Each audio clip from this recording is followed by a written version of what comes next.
You're listening to Skills World Live with Tom Bewick.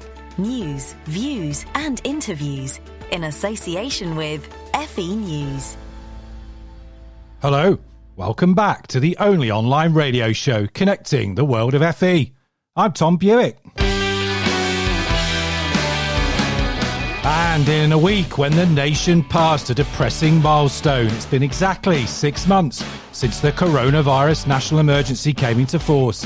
And as the darker nights draw in, the population was warned by the PM this week that we'll have to live with further lockdown restrictions for at least another 6 months. Confusion still reigns though. On Monday we had the rule of 6 in England, yet 6 people from different households can meet down the pub or at work, but they can't play a game of five-a-side football indoors. In Scotland, there's a complete ban on households mixing altogether, although it's perfectly legal for Scots to nip across Adrian's Wall and party on with their English cousins. Talking of exuberance, not even cabinet ministers, it seems, can agree on the new regs. Priti Patel says we should snitch on our neighbours, but Boris Johnson urges caution, saying we should only call 999 if there's an animal house party going on next door involving hot tubs and raucous behaviour. I don't know about you folks, I'm just glad that the Prime Minister clarified with the Sun newspaper recently exactly when it was okay to grass upon our neighbours, exposing them potentially to a £10,000 fine.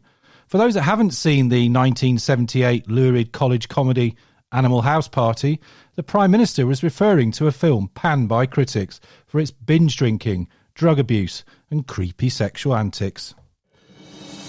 You're listening to the Skills World Live radio show with Tom Bewick. On tonight's programme, we've got a humdinger of a topic to get our proverbial teeth into. Everyone, it seems, in the sector is eagerly anticipating it. I'm talking, of course, about the upcoming FE White Paper, described by the great leader at the Department for Education, Gavin Williamson, as being, and I quote, really revolutionary. And if the 80th anniversary of the death of Trotsky and the central role he played in the October Revolution is not enough excitement for you folks, then according to Tom Richmond of the think tank EDSK and one of the guests on tonight's show, we might soon have to get used to a new Bolshevik-inspired system of commissars to be known affectionately as the Feds. In the live phone chat debates this evening, we've also got the boss of the Association of Colleges back on the show, alongside ALP's chief policy guru. And don't go away, folks, because we'll be continuing the Great White Paper debate with a seasoned entrepreneur and the boss of the Chartered Management Institute. In the special guest interview slot coming up after the news bulletin, I'll be catching up with the author, social commentator and Sky newspaper reviewer, Ella Whelan. But before all that, you know how on this show we like to mix it up a bit with informed chat and topical debate alongside some of the top tunes of the last 3 decades. Well, my top tunes anyway. Indeed, I was clearing out some old files at the weekend and I came across a flyer from the Ministry of Sound nearly 2 decades ago. And there I was, alongside Judge Jules and Tall Paul, playing the Sunrise set of my DJ alter ego, Van Allen. So here it is, folks, for all those clubbing veterans amongst you, one of the tracks from that early morning set. Let's kick off your hashtag FE workout exercise routine this week. Then, with Reflect and D-Line Bass.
in the mix.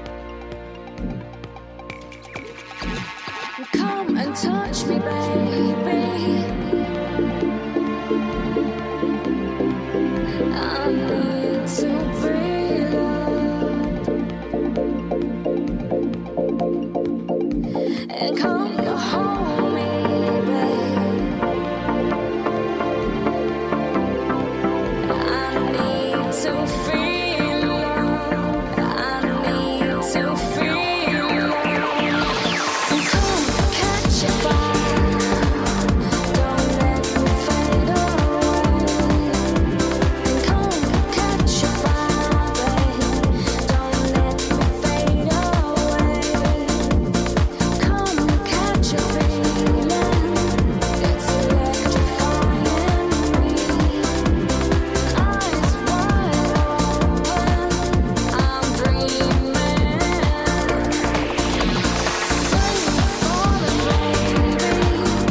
Awake and fall down. Come hold me, babe. I need to feel love. I'm in love, in love, in love. I'm in love, in love, in love. I'm in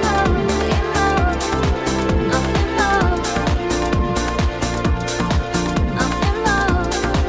in love, in love, in love. I'm in love.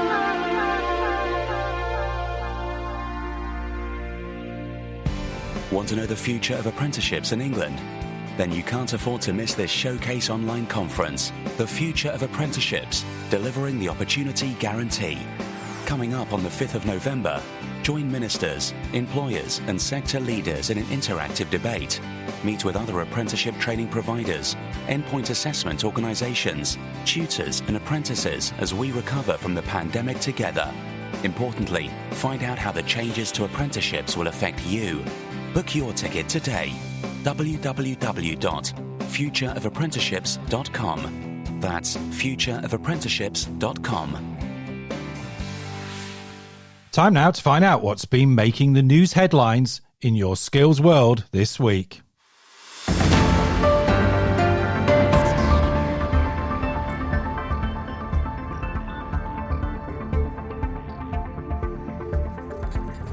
The Chancellor of the Exchequer, Rishi Sunak, has announced what will happen to the furlough job retention scheme once it's switched off at the end of October. Under the Chancellor's winter economy plan, the government will subsidise wages for those employees that can work at least a third of their usual hours, with the monthly amount capped per individual at £697. The Treasury expects the new scheme to cost taxpayers over £1.2 billion per month, which is about twice the amount currently spent on FE each month. Replying to the measures, the Labour Party Shadow Chancellor Annalisa Dodds said it was worrying that there was a lack of action on training and skills. In other news, the Chief Executive of the Association of Colleges, David Hughes, has called for Ofsted inspections to be further postponed beyond the planned resumption date of January next year. In a tweet, Hughes asked his members what adaptations to Ofsted visits might be needed in light of the COVID-related social distancing restrictions. And finally, the chair of the House of Commons Education Select Committee, Robert Halfon, has written this week to the Secretary of State, Gavin Williamson, following his appearance on the 16th of September to answer questions from MPs about the summer exams crises. Halfon has piled up further pressure on the Department for Education and Ofqual by requesting the minutes of meetings and correspondence between ministers and the exams regulator, including the note of a briefing sent to the number 10 Downing Street Policy Unit, which took place a full week before the U-turn on A-level and GCSE centre assessed grades. Contact us at Skills World Live. We want to hear from you. Email skillsworld@fenews.co.uk. Follow us on Twitter at Skills World Live, at Tom Bewick. Use the hashtag Skills World Live. Call us on 02032 900 111. That's 02032 900 111.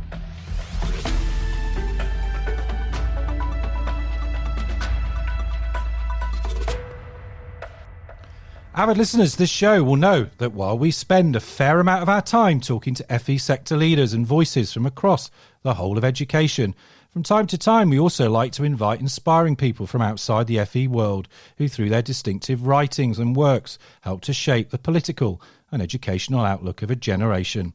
I'm absolutely delighted this week to welcome her first live interview on the show. Ella Whelan is a journalist, commentator, regular reviewer of the papers on Sky News, and author of What Women Want, Fun, Freedom and the End of Feminism. And she joins us now on the line. Good evening, Ella. Hi, Tom. How's it going? Very well, thanks. Thanks so much for coming on the show. Now, talking of your book, which some might say is a pretty provocative title, in it you say that modern-day feminism has become a, and I quote, middle-class girls' club. What did you mean by that? Well, actually, most people said to me when I thought about the title that it was silly because obviously it's based on the film with Mel Gibson, What Women Want. Right.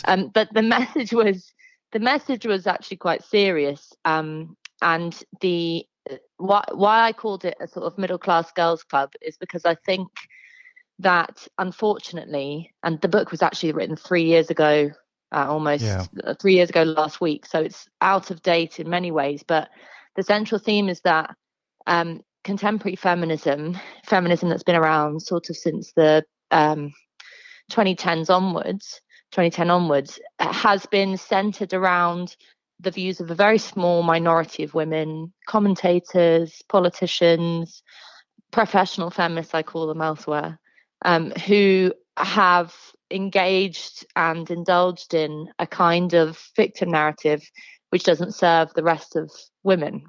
So there's a perfect example of it happening today, currently in politics, in terms of a push by some politicians to make misogyny a hate crime. Yeah, I was going to ask you about that. That's Stella Creasy MP, isn't it? The Labour MP yes. for Walthamstow. Yeah. Why are you so against it then? So Stella Creasy is kind of the big name behind it, but several MPs support it. And the reason why I think it's such a big problem to make misogyny a hate crime. I'm not a fan of hate crime in general because I think that sort of nebulously criminalising hate doesn't do much to actually fight back against prejudice like homophobia or racism or whatever it is. But in terms of misogyny, what it's essentially doing is it sort of writing into law the concepts that women need to be protected in particular. And I'm the reason, what the kind of reasoning behind What Women Want, and most of the work I've done around feminism has been challenging this idea that women need to be protected. What making misogyny a hate crime would do would be to formalize the idea that women can't deal with misogynistic or insulting or nasty behavior. It's not talking about changing the law around abuse, assault, rape, any of the very serious things that do still happen to women. But making misogyny a hate crime sort of really enforces that kind of, or what I call almost kind of sort of post-Victorian reheated sexism of women in need, with frail sensibilities who need to be protected, who need to be looked after, who need to be watched over by policeman or a chaperone or whoever it is. And as someone who genuinely believes in women's freedom and believes that we need to fight for it in many ways, I reject that. Yeah, and that's what really fascinates me, I have to say, about your whole thesis, because, I mean, no one can accuse you, Ella, of not being a campaigner for equality, for workers' rights, for freedom and social justice under the law. And, I think you even yourself have said that, is it Emily Pankhurst, is one of your great heroes from the past. And in your book, you make that contrast, don't you, between the kind of feminist liberation movements of the 70s around equal pay, women's right to go out to work. So what sort of happened really then since then? I mean, why is identity so central, do you think, now to the whole issue of not just feminism, but identity politics and the so-called culture wars in general? What's going on? Well, it's a fascinating question and a huge question, but I think that the problem with identity politics today is that it asks people to view and engage with the world around them solely through the lens of their own experience. So it's really about making meaning in the world through yourself, which and an obsession with yourself, whether it be that you're black or that you're a woman or that you've got X disability, whatever it is. And it's a very limiting view, but I think it comes from a kind of many growing trends that go back for decades. An increase in sort of an obsession with mental health and therapy culture, as well, politicization of the self, of which feminism played a huge role in terms of the personal as political, and the kind of movement of gay liberation politics and women's liberation politics turning kind of inwards. But also I think it's because of sort of much bigger and harder to define things like the death of class politics in many ways, sort of closing down of, as it were, politics with a big P, and to the point at which you are sort of bickering over small, very subjective things. And actually for education, one of the things that I'm really interested in is how we're engaging young people in politics. And I think that in many ways, schools are can play quite a damaging role in terms of kids' engagement in politics, because we have this sort of emphasis on things like self-care, on circle time, on being introspective, and especially with young girls, teaching them, about everyday sexism and freaking them out about the prospect of going into work and that they're going to face the gender pay gap and all this kind of stuff. Yeah. And actually, we're really limiting them. We used to, education used to be about getting young people to engage with the world around them and think of things outside of themselves. I think more often than not now we're telling them to look inwards rather than outwards. Yeah, I mean, there certainly seems to be a dividing line opening up actually in this debate about introspection versus, a more outrospective, view of the world. Now, look, I've only really got time just to ask you, talking about politics with a big P, and I did just want to get your perspective on this, because obviously looking ahead over the next few months, Trump and Brexit, two big things obviously on the horizon. Brexit's already happened, but we've got the end of the transition period. What's your assessment, though, of where US politics will land, do you think, in November? Do you know, I have a very depressing, perhaps, answer for you. And I think that's because there are going to be no big changes. Right. And with the US do you think Trump election, will win then? Well, with the US election, I have this very sneaking feeling that Trump's going to win, because there aren't many secret Bideners, but I am guessing that there are quite a few secret Trumpers. Yeah, good way of looking at it. But in terms of American politics, whether either of those, I think not quite equally, but both rather bizarre political figures, whether either of them win, the issues with division in American politics, the issue of a kind of really entrenched culture war there, is not going to be solved. I mean, it's sort of widely understood now that this could end up in the courts, with courts deciding who legally won, which is a really bad place for politics to be at. So nothing's going to change there. And in terms of Brexit, deal or no deal, where are you on that? Well, I've always sort of in a weird way, the one thing that I liked Theresa May, that came out of Theresa May's mouth, was her one-liner, no deal is better than a bad deal. And I've always been of the view that you should push for the greatest realization of democracy in Brexit, whether that, I'm sort of less interested in trade deals. But I think, again, maybe it's because of coronavirus, maybe it's because this has been strung out so long. What was a very potent, defiant call for democracy has sort of in some ways dwindled down to an issue of whether or not, we have a border here, a border there, a trade deal here, a trade deal there.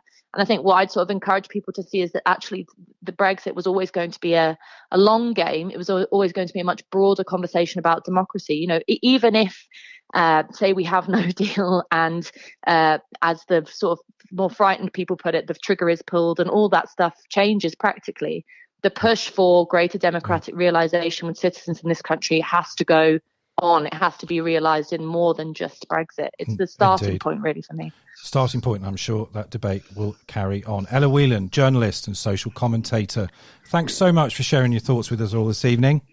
Thank you, Tom. Great to be here on. You're listening to the Skills World Live radio show with Tom Bewick.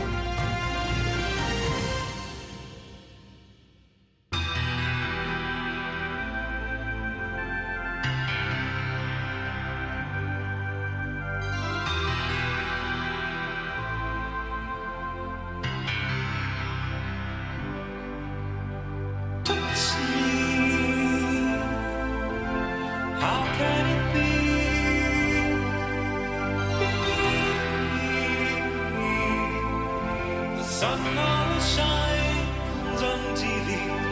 Hold me close to your heart. Touch me. Give all your love to me. To me.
That was Aha!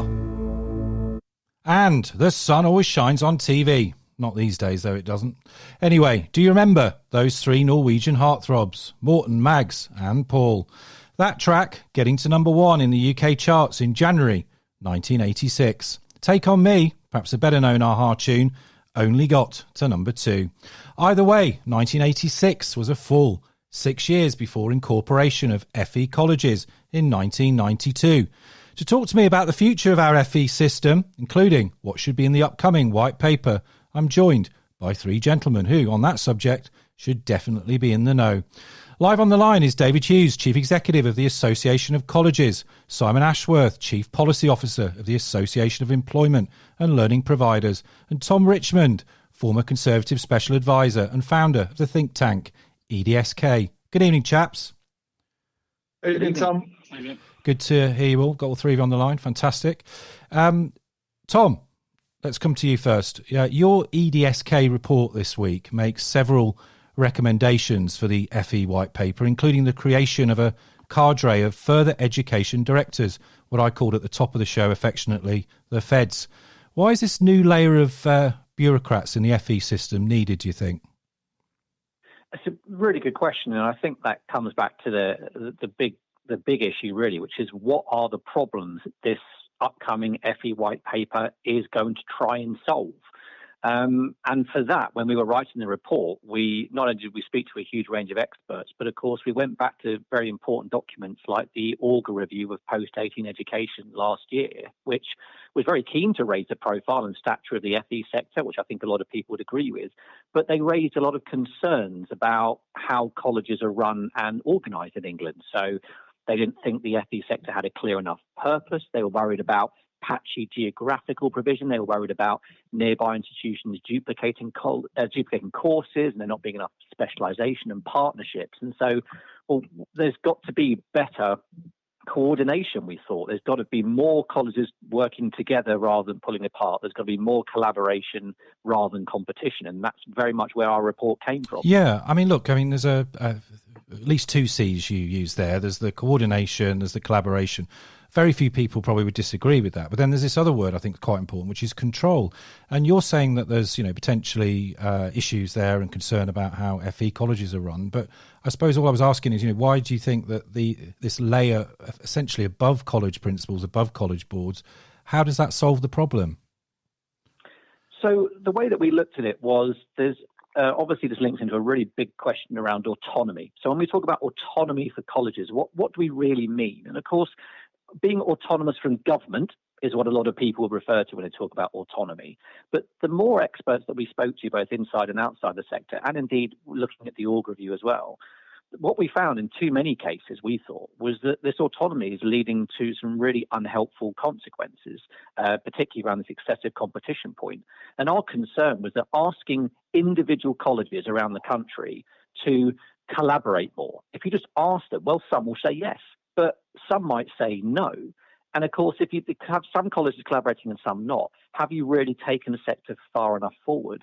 And our argument was, if you want genuine collaboration, what you have to do is pass some, not all, but some decision-making power up to a local director, what we call, as you said, an FE director, to make decisions that an individual college might not make on its own behalf, but is actually a better decision for the learners. Sure. Well, look, I'm sure we'll get a perspective on the Feds from other two guests on the call.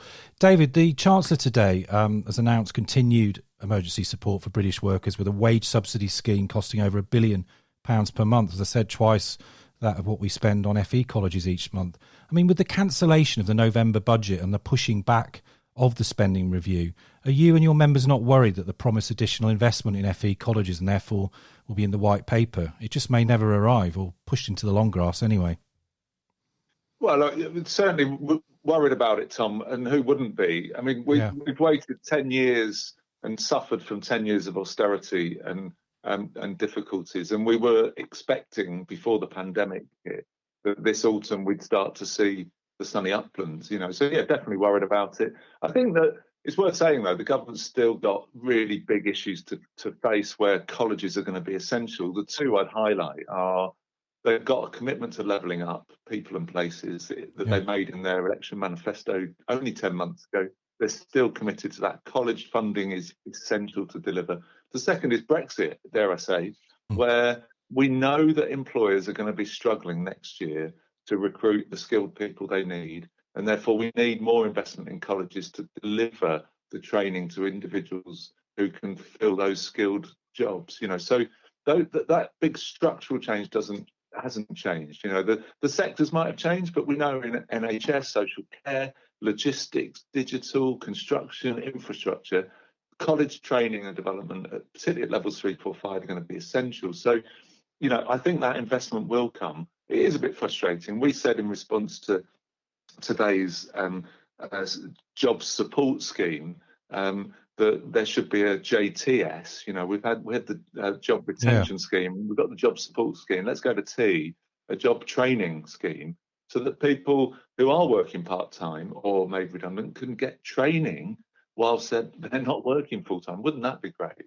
Yeah, I mean, it would. But I mean, as you say, the investment case obviously is well made by you, by AOC, by those in the sector. It was made obviously very well by the Auger Review. And indeed, the figures speak for themselves. There's been in the last decade an 18% real terms decrease in investment in FE. And of course, the decade before that, at the start of the century, we had a 76% increase, according to the Institute for Fiscal Studies, in real terms of colleges. So the case has been made. But I suppose the point I was making is, as a country now in this crisis, we're spending billions and billions a month that we didn't plan to spend.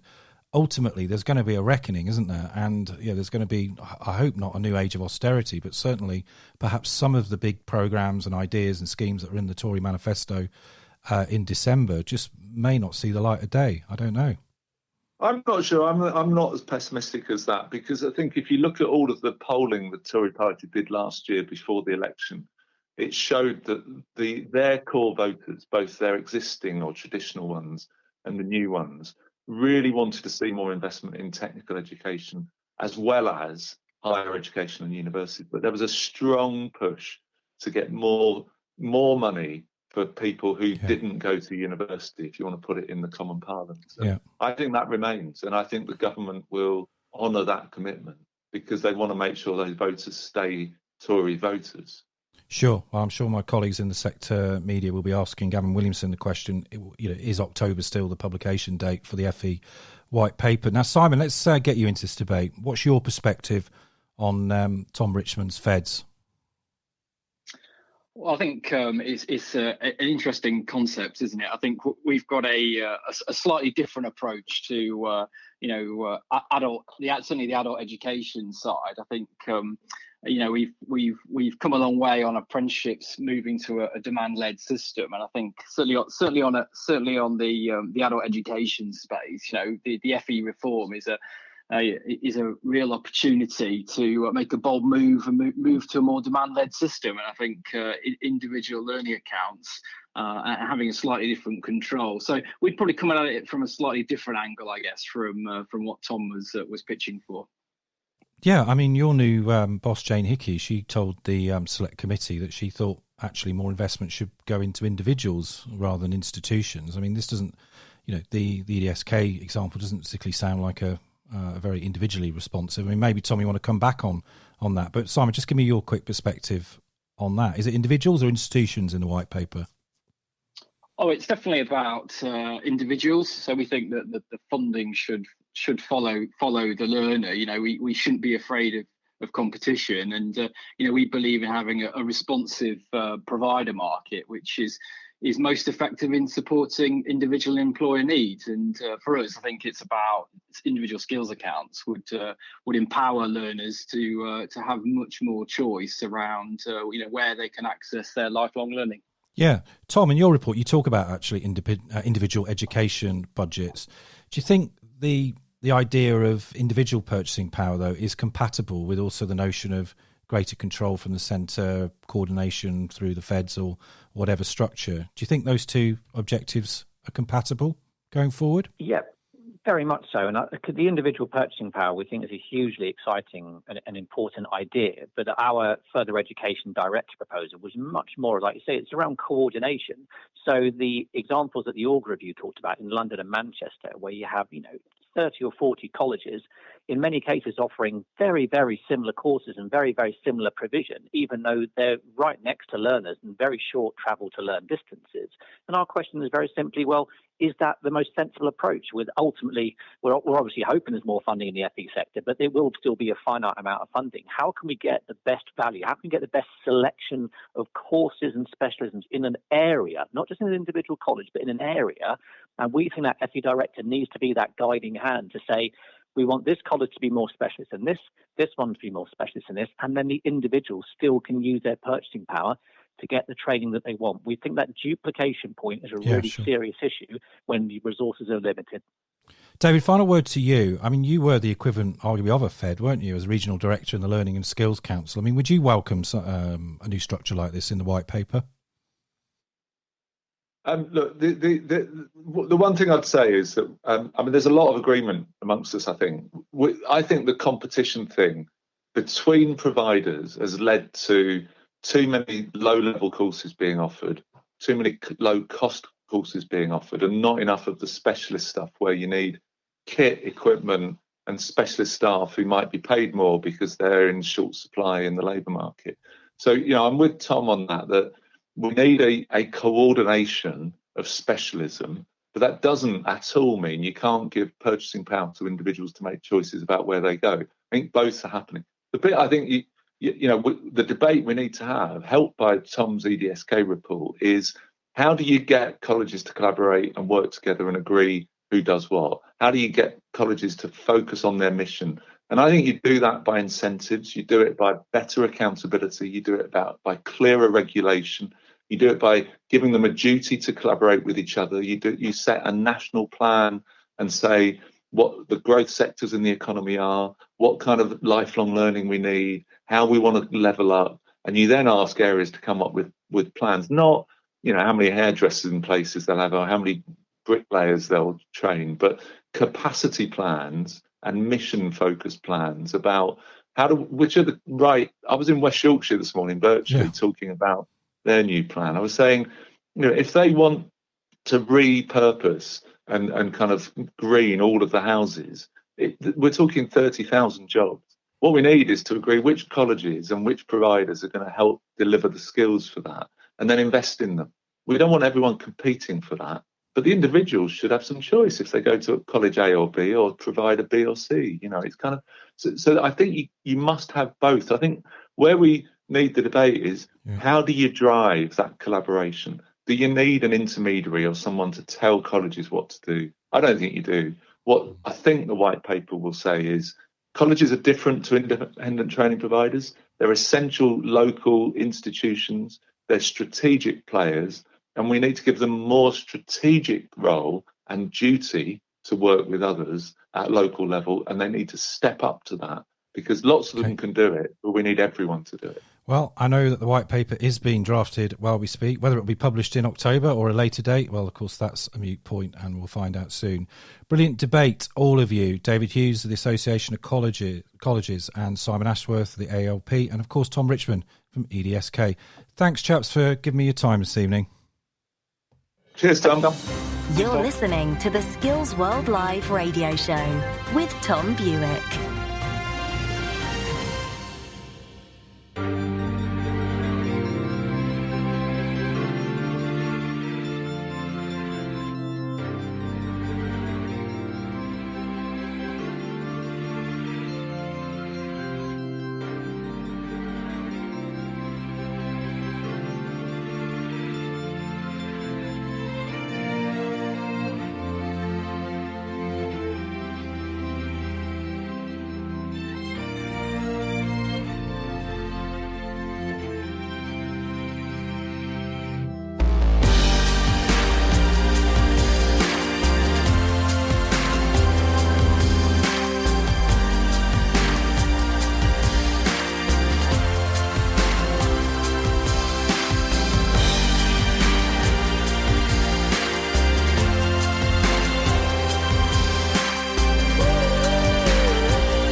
dream of paradise, paradise,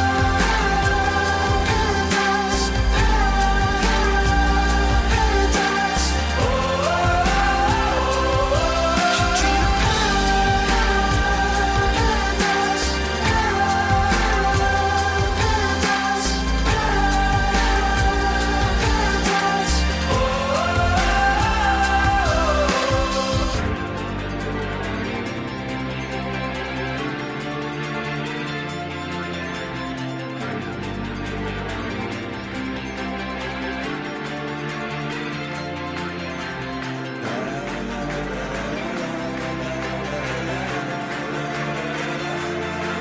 so lying underneath those stormy skies. She said, oh, I know the sun was set to rise. This could be paradise,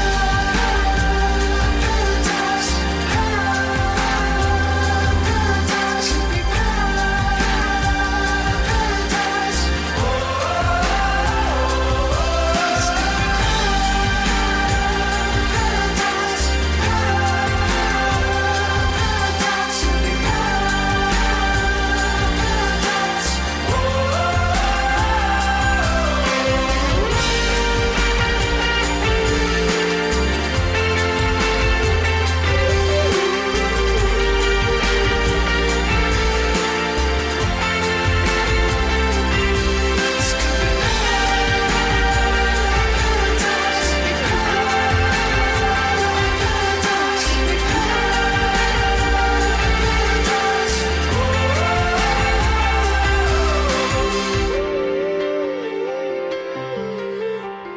Can't beat a bit of Coldplay. That was Paradise.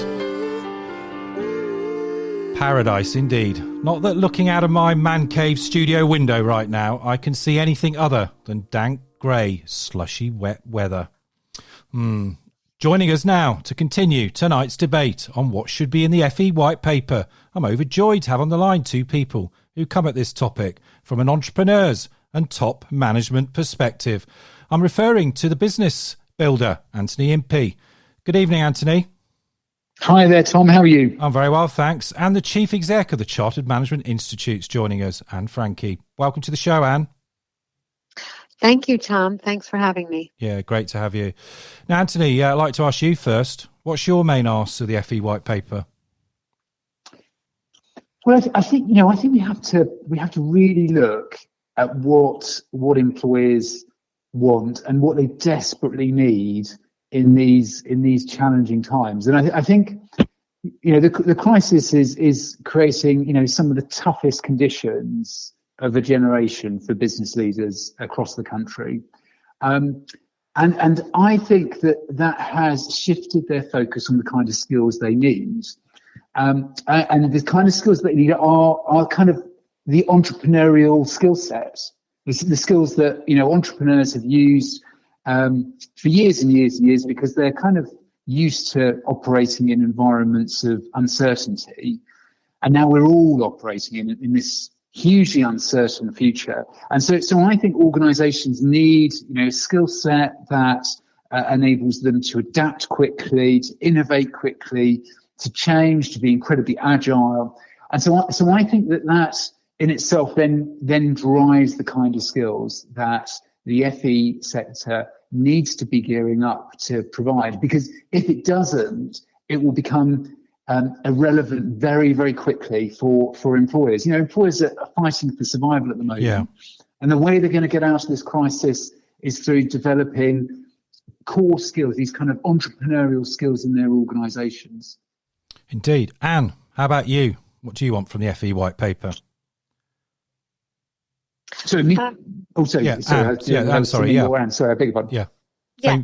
So let me say this white paper is being issued under a black cloud. Obviously, the double threat of the continuing coronavirus and a no-deal Brexit. So I do agree with what Anthony said, that an entrepreneurial mindset is important. And that I would define as the ability to create and extract value, which does mean being agile, and it means being employer-led. So in addition to excellence in teaching, often heralded as a cornerstone, it has to lead to employability. And it has to be done in the context of this crisis. Yeah. So for us, that means doing really three things. First is making sure that we're providing people with the skills needed in this crisis. That includes management and leadership, agile thinking, digital skills, data mining skills, and the sorts of skills that are flourishing and will continue to flourish in this COVID crisis. The second thing is, I think it needs to create real connections in communities. I think it does need to be devolved. It needs to be localized and very well connected with employers and other educational institutions and other things like local councils and LEPs to make sure that the local labor conditions and the local labor market conditions are realized. And the third thing, I think, is it needs to provide pathways for progress. And that includes, being diverse and inclusive, but also encouraging people to step up. And in that regard, I think the chartered bodies can be very useful in providing pathways, quality marks, and progression for many vocations that will be needed now and in the future as we emerge from COVID. I mean, I've got to say that prospectus, I don't know if you caught up with the debate in the segment earlier, but it's, this idea of responsive, entrepreneurial, creative, agile. I mean, these are very kind of different value set in some ways about how organisations should be run from perhaps some of the words we heard previously, which are more about collaboration, control. It's about sort of ensuring that where there's competition, it doesn't get out of control and that there is some kind of rationalisation of provision. I mean, am I right in thinking that on this sort of power axis of control, centre versus local, bureaucrats knows best versus individuals and employers should know best about what the post-18 skills system should provide? I mean, it sounds to me like both of you, Anthony and Anne, are more on the kind of individual axis than the collective one. Is that a fair assessment, Anthony? I mean, yeah. I mean, I think what's really interesting about the crisis is that it's created a common goal for so many different types of organisation. The moment that you have a pandemic that you have got to, that we have to come together in order to overcome, amazing things can be achieved. And I think there are some real bright spots that have come out as a result of the pandemic, where organisations, maybe organisations that have typically moved quite slowly, have moved at breakneck speed in order to create responses to the crisis. And I think actually that's creating a new approach to leadership, where actually what we're doing is we're setting, the big hairy problem that we have to address, i.e., we've got to, for lots of businesses, it's about survival. And by setting that, by setting that course, that direction, you bring together an organisation around addressing that big goal and kind of getting to that place, rather than necessarily worrying about, all the control mechanisms and all the detailed administration and management that might get you there. And I think that's, I'm hoping that will be kind of a legacy of this era that we're in at the moment, is that we'll move away from command and control management and be much more focused on outcome management and what needs to be achieved. And we let people go and get on and deal with it. And I think there's some really, really important lessons for government in there. And actually, I'm seeing some of those signs already being taking place in government departments, where actually they're saying we're less worried about the command and control. We just need to fix this problem. So I'm hopeful that we're seeing some really positive activities and actions being taken. But we've got to move away from command and control. It won't work if we're going to get back on our feet. Indeed, and all the successful companies of the last sort of decade and a half demonstrate that.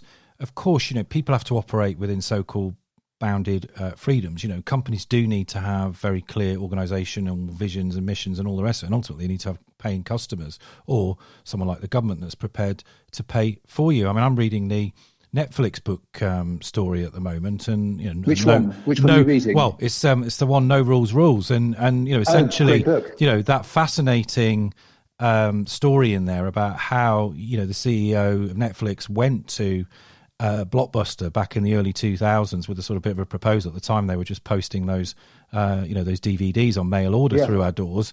Here we are, less than 20 years later. Blockbuster now has got one store. It's a museum in Oregon, and Netflix is one of the biggest entertainment companies in the world. I mean, Anne, from the point of view of changing management and what Anthony's saying about, the 21st century, it's not about command and control, is it? It's about setting context for employees, not controlling them. Do you agree with that? Well, absolutely, and completely agree with that. And in that regard, actually, COVID has created, I call it the silver lining of COVID culture. So in many ways, as Anthony said, it's accelerated dramatically digital transformation. And it has made management and leadership more human. When your employees are facing not only a financial, but also a health crisis, employers have realized that the employee needs to be at the center of that stakeholder wheel, and they need to be looking out for them, asking them how they are. So more authentic human leadership has become more prevalent. More communication has become more prevalent. CMI's research demonstrates this. And also agility and quicker decision making has become more prevalent. And so those are the sorts of skills that need to be picked up and embraced by the new adult education system, because after all, it isn't just the young people that need these skills, it's everybody. And these skills can be learned, they can be practiced. And so I would really like to see the new FE system, first of all, build on the existing system, so no wholesale wheel reinvention, please. Yeah. But secondly, embrace this new world where, we do have to be outcome focused, we do have to be empathetic and much more human in how we approach, and much more technologically enabled, because let's face it, a lot of these courses and learning, lifelong learning, it will be delivered remotely. So one of the stories I love from the pandemic was there was an interview with a brigadier outside one of the Nightingale hospitals, and the reporter was asking him about, you've just built a hospital in 2 weeks. How did you do that? And he said, well, we just used, the principles that we have within the army to, focus everybody on what we were trying to achieve, and we just did it. And what I found surprising is that, there was no magic, there was no sort of, super innovation that they'd developed to build a hospital in 2 weeks. They'd just done the stuff that they always do. And I think, there's a danger that we talk about these new management approaches like they're, groundbreaking. Actually, they're well established, and we just need to get more people to understand, these alternative ways of running projects and running teams and building businesses, because it's going to be essential. What we're talking about is not some, nice to do skills that will, furnish us with, some useful employees within our workforce. We're talking about the key ingredients we need to recover from the recession that we are heading into, and so this is not a nice to have. This is these new approaches, these new skills need to be developed. They need to be developed now if we're going to emerge from the pandemic quickly, and also in a better place than we were when we started at the beginning of this year, which feels like an entire lifetime ago. Yeah, the so-called Build Back Better. Now, Anne, you'll be aware that obviously the restrictions have changed yet again. We've got the rule of six. The government was on a huge campaign with civil servants just a few weeks ago saying they've got to get in the office and telling them all to buy shares in Pret.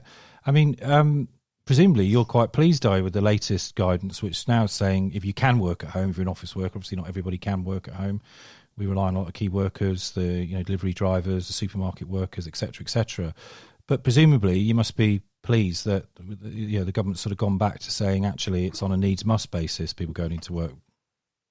Well, I'm pleased, but I also know that the most enlightened employers have long since taken their agenda of how they bring employees back to work or not into their own hands. And what we know from our CMI surveys on this topic is that actually most people feel more productive and happier working from home. That was true in April, and it is actually true as recently as late August.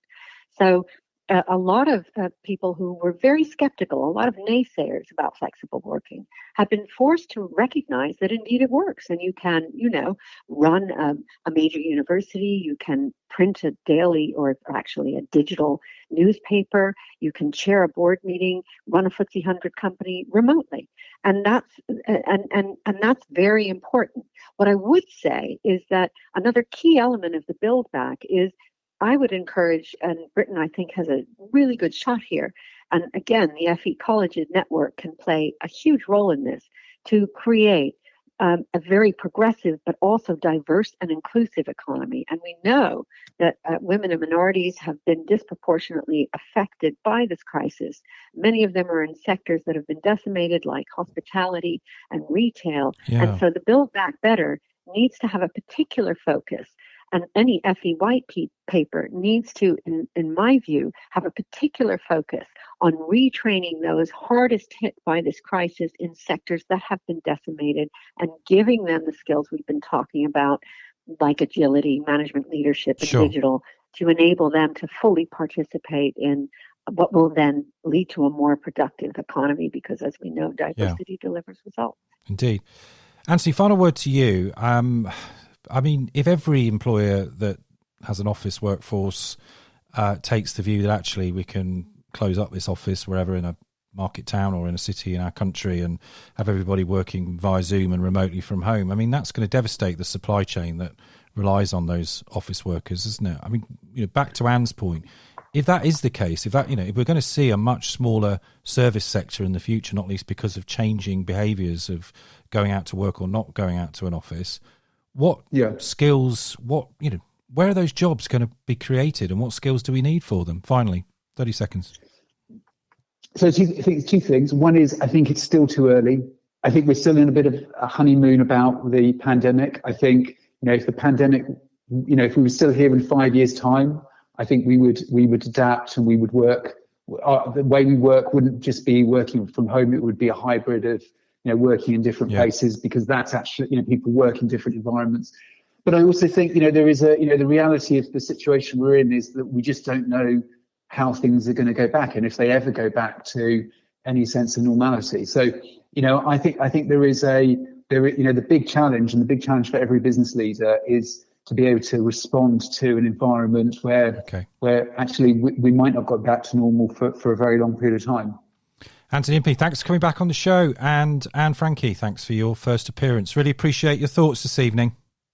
Thank you, John. Thank you very much, Tom. Want to know the future of apprenticeships in England? Then you can't afford to miss this showcase online conference, The Future of Apprenticeships, Delivering the Opportunity Guarantee. Coming up on the 5th of November, join ministers, employers and sector leaders in an interactive debate. Meet with other apprenticeship training providers, endpoint assessment organisations, tutors and apprentices as we recover from the pandemic together. Importantly, find out how the changes to apprenticeships will affect you. Book your ticket today. www.futureofapprenticeships.com. That's futureofapprenticeships.com. That's about it from the Skills World Live team this week. The people behind the mic, of course, deserve the real thanks. That's the show's editor, Gavin O'Mara, and our digital producer, Ellie Hansen. Thanks, of course, as ever, to all our wonderful guests. Now, just one final story from me before we bring the shutters down on another great show. My partner came home early this week from the local school where she works. She told me about a cute 5-year-old reception class boy who came up to her and said, "Miss, do you know Gold by Spandau Ballet?" In honour now of that boy's father, who, like me, clearly drives around with his kids, indoctrinating them with music from the 1980s. So here it is. Enjoy. It's Music Gold. See you next week. Thank you for coming home. Sorry that the chairs are all warm. I left them here, I could have sworn. These are my salad days, slowly being eaten away. Just another play for today. Oh, but I'm proud of you, but I'm proud of you. Nothing left to make me feel small. Love me standing so tall.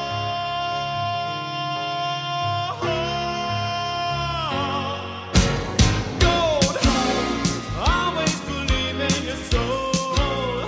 You've got the power to know you're indestructible. Always believe it, 'cause you are gold. Life that you're bound to return. There's something I could have learned. You're indestructible. Always believe it.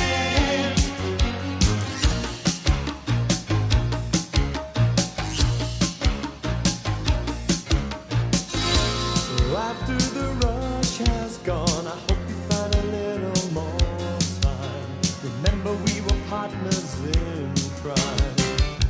It's only 2 years ago, the man with the suit and the face, who knew that he was there on the case. Now he's in love with you, he's in love with you. My love is like a high prison wall, and you could leave me standing so tall.